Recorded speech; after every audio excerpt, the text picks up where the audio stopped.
নমস্কার বন্ধুরা, তোমরা সবাই কেমন আছো? আশা করি সবাই ভালো আছো। আমার চ্যানেলে তোমাদের সবাইকে স্বাগত জানাই। আজকে আমি আমার লাঞ্চ থালির ভিডিওটা তোমাদের সাথে শেয়ার করব। আজকে আমার লাঞ্চের থালিতে আছে গরম গরম খিচুড়ি। খিচুড়িটা আমি গোবিন্দভোগ চাল, মুগের ডাল আর শীতের অনেক রকমের সবজি যেমন ফুলকপি, বাঁধাকপি, গাজর, আলু, মটরশুঁটি দিয়ে বানিয়েছিলাম। খিচুড়ির সাথে আছে বেগুন ভাজা আর আছে ডিমের অমলেট।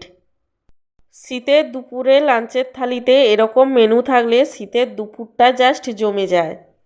শীতের দুপুরে রোদে বসে এরকম গরম গরম খিচুড়ি, বেগুন ভাজা এবং ডিমের অমলেট খেতে তোমাদের কাদের কাদের ভালো লাগে সেটা কমেন্ট করে জানিও এবং চ্যানেলটিকে সাবস্ক্রাইব করে পাশে থেকো।